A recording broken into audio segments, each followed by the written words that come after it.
Prime minister Modi ji जो हैं वो पुतिन साहब से मिले यहाँ पर। और अभी बस एक पिक्चर की सब वेट कर रहे हैं कि जिसमें तीनों के तीनों प्राइम मिनिस्टर मोदी और इसी के साथ में चाइना के प्रेसिडेंट सी जिनपिंग और यहाँ पर पुतिन साहब जो हैं वो एक फ्रेम में एक दूसरे के साथ खड़े हुए मिले। पर जब से इंडिया और चाइना के रिलेशन को यहाँ पर आगे बढ़ाकर मेंटेन करने की बात की जा रही है, तब से लेकर यहाँ पर ब्रिक की समिट कम और इंडिया और चाइना के रिलेशन की समिट ज्यादा बन गई है ये, क्योंकि उसके लिए उससे बड़ा खतरा आज की डेट में ताइवान बना बैठा है यहाँ पर। और आज की डेट में यूएसए जो है वो बिजी है कहां पर, यूएसए बिजी है दो जगह पर। एक तो है यूक्रेन के साथ में बिजी और एक है इसराइल के साथ में बिजी।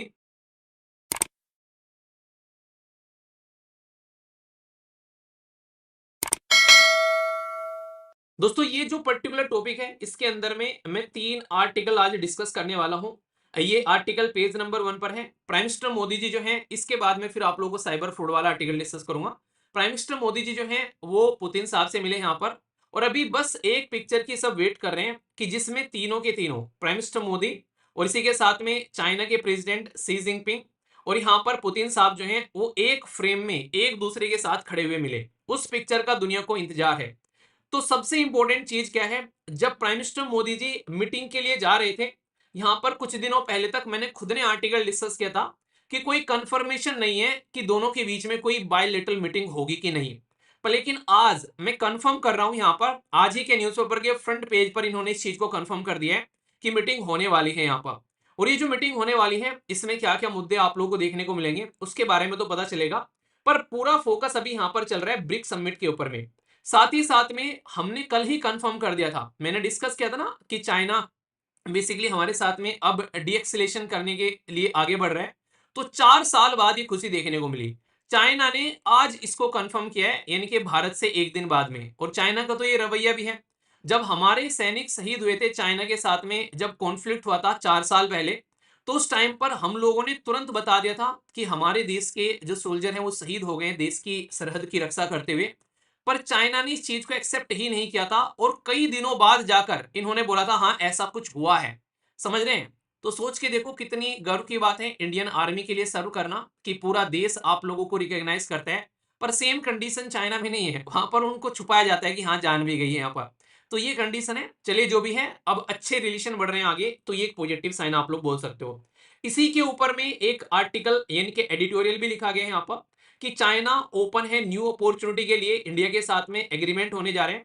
तो इसके बारे में भी मैं आप लोगों से बात करूंगा, तो एक एक कर देखते हैं सारी चीजें कंबाइन करके, ठीक है। इंडिया और चाइना दोनों को अगर बहुत ध्यान से आप लोग देखोगे ये बिल्कुल ऐसे ही हैं जैसे आप लोग के मोहल्ले में आप लोगों का कोई पड़ोसी रहता हो। आप लोगों ने अगर एक परमानेंट घर बना लिया तो सबसे दिक्कत वाली बात यही होती है परमानेंट घर की कि अगर पड़ोसी बदतमीजी मिल जाए तो आप लोग उनको चेंज नहीं कर सकते, उनके साथ में आप लोग को नॉर्मल संबंध बनाकर ही चलना पड़ेगा। तो यहां पर ऐसी हमारी हालत होती है चाइना के साथ में। चाइना एक बदतमीज पड़ोसी है जो कि अपनी शर्तों पर काम करता है क्योंकि इकोनॉमिकली पावरफुल है, आज की डेट में मिलिट्री के पॉइंट ऑफ से पावरफुल है, एक मैन्युफैक्चरिंग हब बना हुआ है। और हमारी डिपेंडेंसी बहुत ज्यादा है इसके ऊपर में। जब तुम किसी और के ऊपर में डिपेंडेंट रहते हो ना, उसमें सबसे घटिया चीज यही रहती है कि वो कभी भी आप लोगों को गलत तरीके से अपने हिसाब से मोड़ता तोड़ता हुआ नजर आता है, क्योंकि आप लोग उसके ऊपर में डिपेंडेंट हो। हालांकि टाइम टू टाइम हम लोग ने डिपेंडेंसी कम की है, पर अभी भी इतनी नहीं कम कर ली कि हम लोग चाइना को बोले कि जा तू अपनी जिंदगी जी, अब हम अपनी जिंदगी जीकर दिखाएंगे। तो इसलिए बैलेंस बनाकर चलना इस तरीके की सिनेरियो में बहुत ज्यादा जरूरी यहां पर हो जाता है। तो यही मुद्दा आप लोगों को यहां पर देखने को मिलेगा इंडिया और चाइना के रिलेशन में। हम कोशिश करते हैं कि दोनों के बीच में बैलेंस बनाकर चला जाए। तो अभी जो कॉन्फ्लिक्ट है यहाँ पर लाइन ऑफ एक्चुअल कंट्रोल के ऊपर में, उसको हम लोगों ने रिजोल्व करने की बात की है। उसके बारे में तो बात करूंगा ही करूंगा। पर लेकिन ये इंडिया और चाइना के बीच में रिलेशन के लिए मीटिंग नहीं हो रही है, ये भाई साहब ब्रिक की समिट है। सबसे ज्यादा नॉर्मली ब्रिक की समिट है, पर जब से इंडिया और चाइना के रिलेशन को यहाँ पर आगे बढ़ाकर मेंटेन करने की बात की जा रही है, तब से लेकर यहाँ पर ब्रिक की समिट कम और इंडिया और चाइना के रिलेशन की समिट ज्यादा बन गई है ये, ठीक है ना।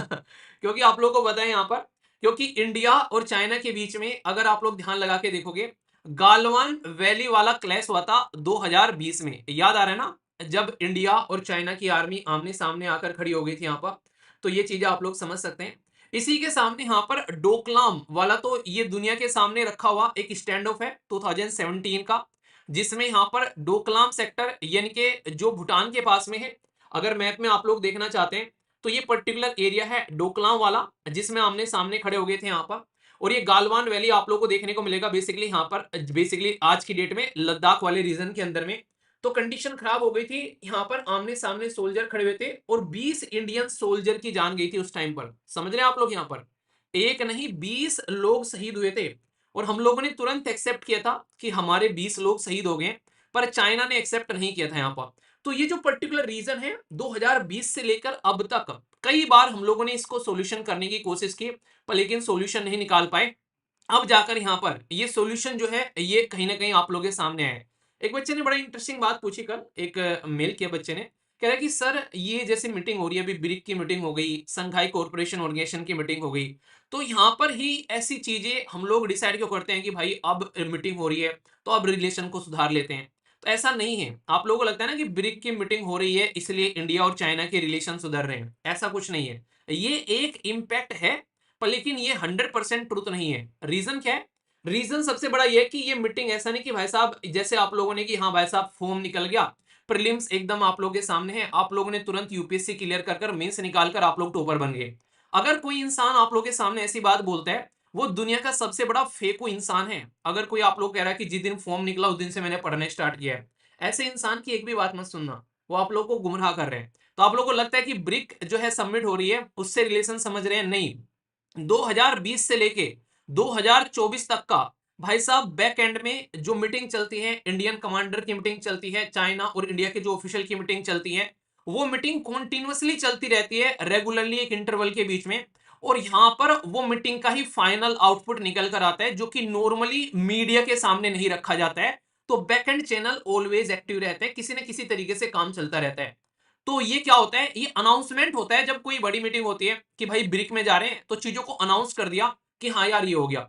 तो कल को चलकर, अभी आप लोग ये चीज समझ नहीं पा रहे हैं, अगर आप लोग कल को चलकर आईएएस ऑफिसर बनते हो या फिर आप लोग डिफेंस में जाते हो किसी पर्टिकुलर प्रोमिनेंट पोस्ट पर, तो तब जाकर ये चीजें आप लोग को जानने को मिलेगी कि बैक एंड पे कितने काम होते हैं और जनता के सामने जस्ट छोटे काम रखे जाते हैं, थोड़े काम रखे जाते हैं जो कि बहुत ही एक इंपैक्ट डालने वाले होते हैं। बस वो बताया जाता है कि ऐसा कुछ हो रहा है, पर बैक एंड पे सब कुछ चलते रहते हैं। ऐसे ही प्रिपरेशन होती है भाई साहब, आप लोग को दुनिया को ये नहीं दिखाना कि हम लोग को प्रिपरेशन कर रहे हैं, वो चलती रहनी चाहिए। जब रिजल्ट आएगा दुनिया को अपना आप ही पता चल जाएगा कि भाई साहब ये देखो, इन्होंने तो जर्मनी को यूनाइट कर डाला, इन्होंने तो भाई साहब टॉप कर डाला एग्जाम के अंदर में। तो वही चीजें आप लोगों को करनी है। तो यहाँ पर जो ब्रिक की मीटिंग हो रही है, इसमें वो रिजल्ट सामने आ रहा है जिसका एफर्ट इंडिया और चाइना बैकएंड पे डाल रहे थे। तो ये चीज आप लोगों को यहाँ पर ध्यान रखनी है, ठीक है। तो याद रखना, डोकलाम वाला स्टैंड ऑफ 2017, गालवान वैली वाला क्लैश 2020, वहां से रिलेशन बहुत ज्यादा डाउन हो गए थे, इंडिया के रिलेशन इस लेवल पर पहुंच गए थे जैसे आज के डेट में इंडिया और कनाडा के रिलेशन पहुंचे हुए हैं, उसी तलहटी में पहुंच गए थे। तो यहां पर तब से लेकर लंबे समय तक दोनों आमने सामने आकर खड़े हो गए थे। टोटल मिलाकर यहां पर ऐसे 7 पॉइंट थे जिन पर इंडिया और चाइना की आर्मी एक सामने आकर खड़ी हो गई थी। 5 पॉइंट पर तो हम लोगों ने डीएक्सिलेशन कर लिया था, यानी कि थोड़ा टेंशन खत्म कर दी थी। पर लेकिन बचे हुए 2 पॉइंट पर अब हम लोग यहां पर पीछे हटने के लिए तैयार हैं। हम तो चाइना के साथ में बात करने के लिए तैयार हैं इस इन मुद्दों पर, जो कि अब तक चाइना पीछे नहीं हट रहा था। अब चाइना उन मुद्दों पर भी यहां पर बोल रहा है कि 2020 वाली पोजीशन पर हम लोग पहुंच जाएंगे। तो ये एक अचीवमेंट है, जो बैक एंड पे जो काम चल रहे थे उसका एक रिजल्ट है ये आप लोग यहां पर समझ सकते हैं। तो इससे क्या होगा, एक तो ट्रांसपेरेंसी बनेगी बॉर्डर के इश्यूज में, दूसरा यहां पर एक तरीके से ट्रस्ट भी बिल्ड होगा फ्यूचर रिलेशन को लेकर इंडिया और चाइना के बीच में। पर लेकिन फिर भी आर्टिकल में यह बोला जा रहा है कि हम लोगों को इस चीज को ध्यान में रखना पड़ेगा कि चाइना जो है वो फिलहाल इसलिए हमारे साथ में टेंशन को रिजोल्व करने के लिए तैयार हो रहा है क्योंकि उसके लिए उससे बड़ा खतरा आज की डेट में ताइवान बना बैठा है यहाँ पर। और आज की डेट में यूएसए जो है वो बिजी है, कहां पर यूएसए बिजी है 2 जगह पर। एक तो है यूक्रेन के साथ में बिजी, और एक है इसराइल के साथ में बिजी, और तीसरा यूएसए के इलेक्शन होने वाले हैं नवंबर में, तो जो कि बहुत ही इंपॉर्टेंट है। तो यूएसए ऑलरेडी इतनी जगह बिजी है, खासकर 3 मुद्दे मैंने आप लोगों को बता दिया प्रेजेंट टाइम पर जो यूएसए बहुत ही ह्यूज बिजी है। तो इन 3 मुद्दों को ध्यान में रखते हुए चाइना सोच रहा है कि इंडिया के साथ में अपना रिलेशन थोड़े नॉर्मल करें, क्योंकि यूएसए भी चाइना को डील करना चाह रहा है, और साथ ही साथ में ताइवान वाला मुद्दा जो है उसका भी सॉल्यूशन यहां पर निकाल डाले।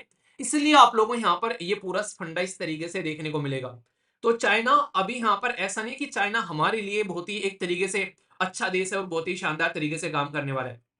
क्योंकि आज से नहीं, अगर मैं आप लोगों को बता दूं, इंडिया और चाइना के बीच में अगर आप लोग बॉर्डर को लेकर जाओगे तो 1993 में भी आप लोग जाओगे ना, वहां पर आप लोगों को देखने को मिलेगा हमारे बीच में border peace and tranquillity agreement ये सामने निकल कर आया था 1993 में। नाम क्या है? Border peace and tranquillity agreement, यानी कि बॉर्डर पर शांति व्यवस्था बनाए रखने का एग्रीमेंट। फिर 2013 में भी हमारा एक ऐसा ही एग्रीमेंट निकल कर आया जिसको हम लोगों ने बोला था बॉर्डर डिफेंस कोऑपरेशन एग्रीमेंट। तो ये जो दोनों एग्रीमेंट है 1993 का और जो एग्रीमेंट है यहाँ पर 2013 का, ये एग्रीमेंट आप लोगों को देखने को मिलेंगे इंडिया और चाइना के बीच में, जो कि यहाँ पर दोनों के बीच में शांति बनाए रखने का काम करते थे। पर लेकिन ये एग्रीमेंट इनकी दिक्कत होनी स्टार्ट हो गई 2017 में, जब डोकलाम वाला मुद्दा बना यहाँ पर, और साथ ही साथ में फिर 2020 में जो गालवान वैली वाला इंसिडेंट हुआ, इन्होंने सारी की सारी रेल जो है वो पटरी से उतार कर नीचे फेंक दी, जिसके चलते दिक्कत यहाँ पर होती नजर आई। ठीक है, तो ये सारी बातें यहाँ पर बता रखी है कि भाई चाइना के साथ में रिलेशन बना के चलते हैं, अच्छी बात है, पर लेकिन हम लोगों को इस चीज के लिए भी सतर्क रहना पड़ेगा कि चाइना एक ट्रस्टवर्दी इंसान नहीं है। तो ये मुद्दा है यहाँ पर। ठीक है, तो ये हो गया एडिटोरियल। अब आर्टिकल ब्रिक के बारे में उसमें बात करते हैं। इसमें बोला गया कि रसिया और जो यूक्रेन है आज की डेट में, अगर आप लोग उसको देखना चाहते हैं, वो कॉन्फ्लिक्ट इंडिया क्या रोल प्ले कर रहा है। तो प्राइम मिनिस्टर मोदी जी पहले से ही बोल रहे हैं कि शांति व्यवस्था बनाकर दोनों के बीच के जो आज की डेट में वॉर चल रही है उसको हम लोग रोक सकते हैं। और इंडिया कमिटमेंट है ऑल पॉसिबल असिस्टेंट प्रोवाइड कराने के लिए, ताकि जो एंड किया जा सके क्राइसिस।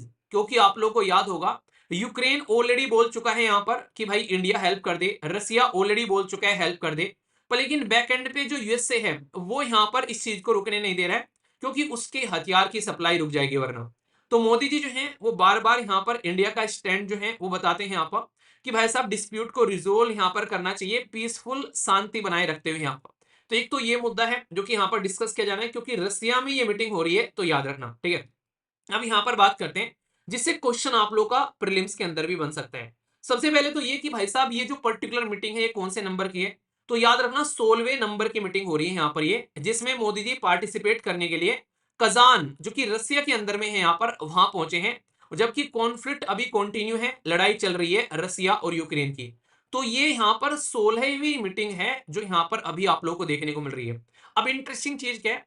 इंटरेस्टिंग चीज ये है यहाँ पर अभी रिसेंटली ब्रिक के अंदर में 5 देश हुआ करते थे, ब्राजील, रसिया, इंडिया, चाइना, साउथ अफ्रीका। पर लेकिन फिलहाल के टाइम पर इसको एक्सपेंड किया गया, न्यू मेंबर भी यहां पर ऐड हुए, जैसे Iran, Saudi Arabia, Egypt, Ethiopia और यूएई। तो यहां पर ये फर्स्ट गैदरिंग हो रही है जिसमें नए मेंबर अभी जुड़े हैं एक नए फॉर्मेट में। हो सकता है यहां पर जो ब्रिक का नाम है अभी, जैसे G20 का आप लोगों को पता है G20 में क्या हुआ अभी, अभी यहाँ पर अफ्रीकन यूनियन ऐड हो गया था जब G20 की मीटिंग हमारे देश में हुई अभी रिसेंटली। ठीक है, तो उसमें यहाँ पर अभी फिलहाल ये ऐड हो गए, पर हम लोगों ने G20 को G21 नहीं किया, हम लोग ने G20 बोल रहे हैं उसको। तो ऐसे ही इसका नाम अभी ब्रिक है, तो आगे इसमें क्या चेंज करेंगे, ब्रिक प्लस या कुछ और देखने को मिलेगा, तो वो सारी चीजें जो भी होंगी वो अपडेट आप लोगों को किया जाएगा। पर प्रेजेंट टाइम पर इसके बारे में ये याद रखेगा, ये चीजें आप लोगों को देखने को मिल रही है। तो यहाँ पर ये जो पर्टिकुलर मेंबर हैं जैसे ईरान, सऊदी अरेबिया, इथियोपिया, ये सारे मेंबर ये कहीं ना कहीं आज की डेट में इस मीटिंग में यहाँ पर आप लोगों को पार्टिसिपेट करते हुए यहाँ पर नजर आ रहे हैं। ठीक है, तो ये ध्यान आप लोगों को रखना है, बहुत ही इंपॉर्टेंट है, डायरेक्ट क्वेश्चन भी आप लोगों से पूछा जा सकता है, इसके बारे में आप लोग यहाँ पर याद रख सकते हैं। ठीक है, अभी एक और इंटरेस्टिंग बात यहाँ पर जो मैं आप लोगों को बताऊंगा। ठीक है, तो बेसिकली है इसके बारे में आप लोग थोड़ा सा याद और रखिएगा यहाँ पर, जैसे कि बायलेटरल मीटिंग के बारे में जब बात करते हैं तो रसिया के जो प्रेसिडेंट है पुतिन साहब यहाँ पर, ठीक है, तो मोदी जी के साथ में बायलेटरल मीटिंग भी होगी। और बायलेटरल का मतलब क्या है, दोनों मिलकर आपस में मीटिंग भी करते हुए आप लोग यहाँ पर नजर आएंगे, यानी कि एक दूसरे के साथ में मिलकर मीटिंग करते हुए यहाँ पर आप लोगों को देखने को मिलेंगे, दोनों के दोनों कंट्री, ये आप लोग यहाँ पर बोल सकते हैं। ठीक है, तो ये आप लोग यहाँ पर याद रखेगा इसके बारे में। साथ ही साथ में यहाँ पर जो डिस्कशन किया जा सकता है कि भाई साहब अर्ली रिलीज इंडियन नेशन जो कि यहाँ पर आज की डेट में फाइट कर रहे थे रसिया और बेसिकली यूक्रेन के फ्रंट पर, आप लोगों को पता था ना, उसके ऊपर भी डिस्कशन होना है। यहाँ पर बहुत लंबे समय से एक मुद्दा चला हुआ आ रहा था कि रसिया के अंदर में बहुत सारे इंडियंस जो हैं उनको आज की डेट में यहाँ पर एक तरीके से आप लोग बोल सकते हैं कि उनको इंक्लूड किया गया लड़ने के लिए, किसके खिलाफ, यूक्रेन के खिलाफ लड़ने के लिए वहां पर इंक्लूड किया गया। तो ये चीजें आप लोग यहाँ पर देख सकते हैं, तो बहुत ही बेसिक है और इंपॉर्टेंट है, याद रखिएगा। इसके ऊपर भी यहाँ पर बात की जाएगी जो कि आप लोगों से पूछा जा सकता है। ठीक है, तो ये आप लोग यहाँ पर समझ सकते हैं। भाई आज की डेट में टोटल मिलाकर 10 मेंबर हैं। ठीक है, अभी 11वां अपडेट होगा तो उसके बारे में बता दिया जाएगा। 10 मेंबर हैं अभी फिलहाल, ठीक है ना, जो अभी 5 मैंने आप लोगों को यहाँ पर बता दिए और 5 आप लोगों को पहले से यहाँ पर देखने को मिल रहे थे। तो ये 10 मेंबर है फिलहाल के टाइम पर। अभी इन्विटेशन और के लिए भी जा रहा है, बहुत सारे मेंबर और भी ऐड हो सकते हैं अभी आने वाले टाइम में। तो जो जो भी मेंबर नए नए ऐड हो रहे हैं उनके बारे में आप लोग थोड़ा सा ध्यान रखिएगा, क्योंकि कई सारी ऑर्गेनाइजेशन है जिसमें कई सारे मेंबर ऐड हुए हैं, जैसे यहाँ पर इजिप्ट, इथोपिया, ठीक है, ईरान, सऊदी अरेबिया और यूनाइटेड अरब एमिरेट्स। तो टोटल मिलाकर 5 नए मेंबर अभी आप लोगों को यहाँ पर इसमें ऐड होते हुए नजर आ रहे हैं। फिलहाल के टाइम पर जो अभी मैं आप लोगों को बता रहा हूँ ये लेटेस्ट वाले आप लोगों को यहाँ पर देखने को मिल रहे हैं, ठीक है।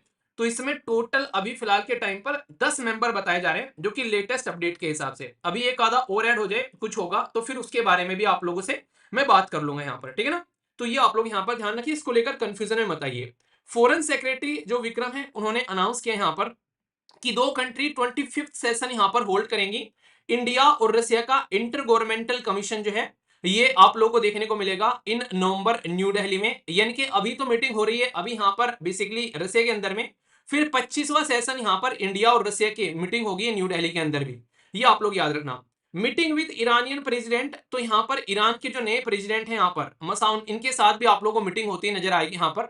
तो ये भी आप लोग याद रखिएगा, प्राइम मिनिस्टर मोदी साहब जो है इनसे भी मिलेंगे। रीजन क्या है, क्योंकि चाबार पोर्ट भाई साहब, हम लोग चाबार पोर्ट के ऊपर में काम कर रहे हैं और ईरान अभी इजराइल के साथ में लड़ रहे हैं, तो ये हमारे लिए इंपॉर्टेंट हो जाता है। साथ ही साथ में नॉर्थ साउथ ट्रांसपोर्ट कॉरिडोर, जो कि हम लोग कोशिश करते हैं कि कहीं ना कहीं इसको भी अपना एक्टिव करें, आगे और चीजों को लेकर चलें, तो यहां पर भी देखने को मिल सकती है। पर लेकिन मोदी जी इसके लिए भी कंसर्न दिखा रहे हैं कि भाई साहब वेस्ट एशिया में क्या चल रहा है, तो ये भी दिक्कत वाली बात है, ठीक है। तो आप लोग यहाँ पर ये ऐसे टॉपिक्स हैं जो कि रेगुलर न्यूज में आप लोग को देखने को मिलते हैं, इसलिए एक बार जाकर देखिएगा। नॉर्थ साउथ ट्रांसपोर्ट कॉरिडोर के बारे में अगर मैं आप लोगों से बात करूं, इसके बारे में मैंने पहले भी कई बार पढ़ा है। अगर आप लोग यहाँ पर इसको जाकर एक बार देखोगे कि भाई साहब ये कहां पर लोकेटेड है, तो आप लोग इसको समझ पाओगे, कहीं ना कहीं इसकी लोकेशन आप लोग यहाँ पर देख पाओगे, ठीक है।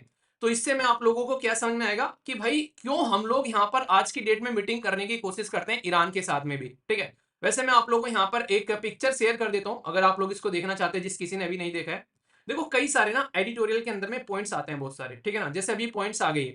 तो यहाँ पर ये जो पॉइंट्स आते हैं इनका बेसिक पर्पज ये तो नॉर्मल ये रहता है कि आप लोग को आर्टिकल समझाना, पर लेकिन आर्टिकल तक आप लोग को इतना सीमित नहीं रहना है कि बस ये इतना ही समझना है। अब उसके अंदर जो पॉइंट्स भी आते हैं ना, इसे कहते हैं रीड बिटवीन द लाइन।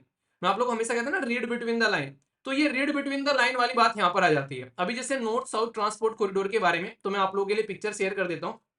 ये दिक्कत सबसे बड़ी लाइव वीडियो में ये रहती है कि अगर कुछ चीजें होती है ना तो उसको डायरेक्टली आप लोग ऐड नहीं कर सकते।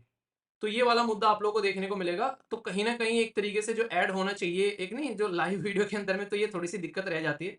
चलिए कोई नहीं, पर आप लोग को जो मैं अभी शेयर कर रहा हूँ इसको आप लोग देख लीजिएगा एक बार पिक्चर को। ये टेलीग्राम पर भी शेयर कर दिया मैंने और व्हाट्सएप पर भी, जहां पर भी आप लोग कनेक्टेड हैं, तो दोनों में से जो भी आप लोग को सुटेबल लगे दोनों में देख लेना। तो ये नॉर्थ साउथ ट्रांसपोर्ट कॉरिडोर है आप लोगों के सामने, ठीक है। तो नॉर्थ साउथ ट्रांसपोर्ट कॉरिडोर जो है यहाँ पर, इसमें सबसे इंपॉर्टेंट बात क्या है कि भाई साहब इसमें भी आप लोग अगर ध्यान से देखेंगे ईरान में से होती हुई चीजें जा रही हैं, ठीक है। और वहां पर भी आप लोगों को देखने को मिलेगी चीजें उसी तरीके से होती जा रही है यहाँ पर। जो पर्टिकुलर इंडिया का जो कनेक्शन अगर यहाँ पर कर रहे हैं, तो ये एक तरीके से बेल्ट एंड रोड इनिशिएटिव का ऑल्टरनेटिव तक हम लोगों ने इसको बोला था कि बेल्ट एंड रोड इनिशिएटिव है यार, उसका ऑल्टरनेटिव एक यहाँ पर सिस्टम निकल कर आएगा, नॉर्थ साउथ ट्रांसपोर्ट कॉरिडोर। तो इसमें ईरान के थ्रू हम लोग होते हुए जा रहे हैं, आप लोग ने ध्यान से देखा होगा अगर उस पिक्चर को आप लोग देख रहे हैं, ठीक है।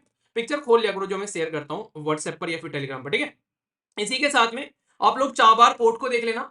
चाबार पोर्ट जो है ये भी ईरान के अंदर में है कहीं ना कहीं, क्योंकि ये एक तरीके से इंडिया के लिए बड़ा ही इंपॉर्टेंट है भाई साहब, क्योंकि इसी के थ्रू तो हम लोग आज की डेट में कनेक्ट कर पाने की कोशिश कर रहे हैं अफगानिस्तान के अंदर में। तो ये आप लोग इंडिया के बारे में यहाँ पर समझ सकते हैं। तो हमारे लिए बहुत ही इंपॉर्टेंट है ईरान, इसीलिए हम लोग ईरान के साथ में भी कनेक्शन अपना सेट कर रहे हैं। वरना कोई मतलब थोड़ी ना था कि भाई साहब हम लोग ईरान के साथ में अपने कनेक्शन सेट कर रहे हैं। तो ईरान से जिसके साथ में, जबकि हमारे, अगर ध्यान से मैं आप लोग को बोलूं, अगर आप लोग ध्यान से एक चीज ध्यान रखोगे, हमारे रिलेशन आज की डेट में इसराइल के साथ भी अच्छे हैं, पर उसके बावजूद भी हम लोग यहां पर ईरान के साथ में रिलेशन अपने स्टेब्लिश कर रहे हैं। तो आप लोग समझ सकते हैं, इसलिए मैंने आप लोगों को था कोई परमानेंट दोस्त और कोई परमानेंट दुश्मन नहीं होता है। हमारे इंटरेस्ट होते हैं कि हमारे इंटरेस्ट अगर सद रहे हैं यहाँ पर, तो भाई साहब हम लोग खुश हैं, और हमारे इंटरेस्ट अगर नहीं सद रहे हैं तो फिर हम लोग को यहाँ पर इस चीज को लेकर ध्यान में रहना चाहिए। तो ये चीजें जब आप लोगों को समझ में आ जाती है तो इंटरनेशनल रिलेशन की बहुत सारी चीजें आप लोग के माइंड में वैसे ही क्लियर हो जाती है, ठीक है। तो इतना पॉइंट आप लोग की समझ में आ रहा है यहाँ पर। तो 4 बार भी मैंने शेयर कर दिया है यहाँ पर, तो आप लोग इसको देख लेना। तो दोनों मैप बेस्ड क्वेश्चन आप लोग यहाँ पर बन जाएंगे जब रिलेशन के बारे में बात करते हैं, ठीक है। तो ये काफी सिग्निफिकेंस मानी जा रही है। कजान की जो मीटिंग है, 16वीं मीटिंग है यहाँ पर, ये एक इंटरप्रिटेशन है कि रसिया एक स्ट्रॉन्ग पोजीशन पर है, जबकि यूक्रेन क्राइसिस साथ में चल रहा है। क्यों? क्योंकि रसिया के साथ में इंडिया और चाइना दो मोस्ट पावरफुल और मोस्ट पॉपुलस कंट्री आज के डेट में बेसिकली रसिया के साथ में खड़ी है। और बाकी और सारे मेंबर जो अटेंड कर रहे हैं मीटिंग, जैसे China, Turkey, Azerbaijan, Armenia, Uzbekistan, Tajikistan, Belarus, Vietnam, Venezuela, Bangladesh और बहुत सारे लीडर यहाँ पर आप लोग को अटेम्प्ट करते हुए नजर आते हैं। तो इसलिए ये देखने को मिलेगा रसिया अकेला नहीं है, तो रसिया का स्ट्रॉन्ग होल्ड दिखाने की कोशिश की जा रही है। और ब्रिक को यहाँ पर एक ग्लोबल प्लेटफॉर्म उस लेवल पर बनाने की कोशिश की जा रही है, ताकि लाइक माइंडेड कंट्री, यानी कि वो देश जो कि एक दूसरे की सोच से सहमत हैं, वो एक दूसरे के साथ में आकर कनेक्ट हो जाएं और चीजों को सिस्टमेटिक वे में लेकर आगे चले। तो ये जो मेंबर है ये जस्ट अटेंड कर रहे हैं, कुछ ऐसे मेंबर भी आप लोग को देखने को मिलेंगे। तो मेन जो इंपॉर्टेंट पॉइंट है वो है कि इंडिया भी एक सिग्निफिकेंस रोल प्ले कर रहा है ग्लोबल अफेयर में आज की डेट में। और इसी के साथ में डिप्लोमेटिक जो मीटिंग चल रही है यहाँ पर, उससे पता चलता है कि ईरान का टेंशन है इसराइल के साथ में, और हम लोग अपने रिलेशन इसराइल के साथ भी लेकर चल रहे हैं, और साथ ही साथ ईरान के साथ भी। यूएसए का टेंशन है रसिया के साथ में, तो हमारे रिलेशन यूएसए के साथ भी है और हमारे रिलेशन रसिया के साथ भी है। आज की डेट में ताइवान का जो टेंशन है वो चाइना के साथ में, हमारे रिलेशन चाइना के साथ भी है और हमारे रिलेशन ताइवान के साथ भी है। तो यहीं से ही निकल कर आती है डिप्लोमेसी कि भाई साहब हम अपने इंटरेस्ट के पॉइंट ऑफ से काम करेंगे, ना कि तुम्हारा किसी के साथ में दुश्मनी चल रही है तो वो तुम अपने आप देख लो यहाँ पर। ठीक है, तो ये है पूरा का पूरा डिबेट और डिस्कशन। बाकी जो भी अपडेट्स होंगी उसके बारे में और अपडेटेड हम लोग आगे डिस्कस करते रहेंगे जैसे जैसे अपडेट आएंगे। पर 16वें नंबर की मीटिंग हो रही है, ये बेसिकली इसके बारे में याद रखना, ब्रीफ की और जो मेंबर है ये सारी चीजें। यहां तक कोई डाउट है तो मुझे एक बार बता दो, जो भी मैंने डिस्कशन किए हैं ये सारे पॉइंट, क्या इसमें कोई आप लोगों को डाउट है? क्योंकि ये क्लास जो होती है इसको बोलते हैं डाउट डिमोलिशर, मतलब आप लोगों का कोई भी डाउट जो है आप लोगों के साथ नहीं जाना चाहिए। तो डाउट डिमोलिशर क्लास में सारी चीजें आप लोग को यहीं पर ही छोड़कर जानी है। तो कैसा लगा फीडबैक जरूर दे देना।